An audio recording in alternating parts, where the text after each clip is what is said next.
இந்த உலகத்துல கிட்டத்தட்ட செல்வாக்கா இருக்கிற மொழிகள் ஒரு 300 மொழி இருக்கு. மற்றதெல்லாம் இருக்கு, ஆனா இருந்தும் இல்லை. அந்த மாதிரி இந்த செல்வாக்கா இருக்கிற மொழியில எல்லாம் கம்ப்யூட்டர் அப்படிங்கறத என்ன மாதிரி சொல்றாங்க ஜப்பான்ல, மற்ற மொழிகள் எல்லாம் போய் கேட்டு பாருங்க. அதை கொஞ்சம் கொஞ்சம் மாத்தி இருப்பாங்க. கம்ப்யூட்டர், கம்ப்யூட்டர், கம்ப்யூட் இதை ஒண்ணு போட்டிருப்பாங்க அந்த மொழியில.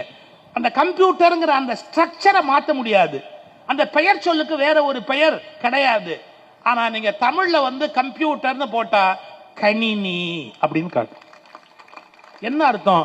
தானா ஒரு பேரை அது உண்டு பண்ணும். இது வரைக்கும் இல்லாத ஒரு பேரை அது உண்டு பண்ணும். இந்த ஆற்றல் உலகத்துல மற்ற மொழிகளுக்கு கிடையாதுங்க.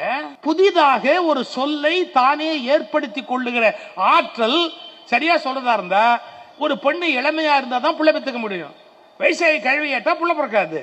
தமிழுக்கு ஒரு பெரிய ஆச்சரியம், இவ்வளவு வருஷம் ஆனாலும் புள்ள பெத்துக்கிட்டே இருக்குது. புதுசு புதுசா என்ன வார்த்தைனாலும் அது பாட்டுக்கு அந்த புதிய புதிய வார்த்தைகளை கொடுத்துக்கிட்டே இருக்கு. இது எவ்வளவு பெரிய ஆச்சரியம். அதுல நீங்க யூஸ் பண்றத மவுஸ்னு சொல்றீங்க.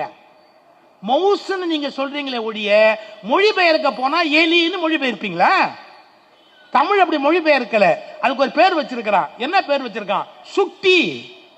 ஏன் அதுக்கு சுட்டின்னு பேரு? அதை அசைச்சிங்கன்னா ஒரு ஆரோ போய் ஒரு பகுதியை சுட்டும்.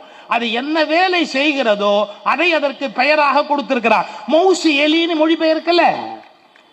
யோசிச்சு பார்த்தீங்களா? உலகத்துல பல மொழிகள் மவுசுனா மவுசுனே வச்சுக்குவான். அதனாலதான் அதுக்கெல்லாம் மவுசு போயிடுச்சு. ஆனா இந்த தமிழுக்கு மவுஸ் போகவே மாட்டேங்குது. வேறு மொழி சொற்களை அப்படியே பிணந்தூக்குகிற பல மொழிகளுக்கு மத்தியில் சொந்த சொல்லை பெற்றெடுக்கக்கூடிய ஒரு தனி சிறப்பு தமிழுக்கு மட்டும்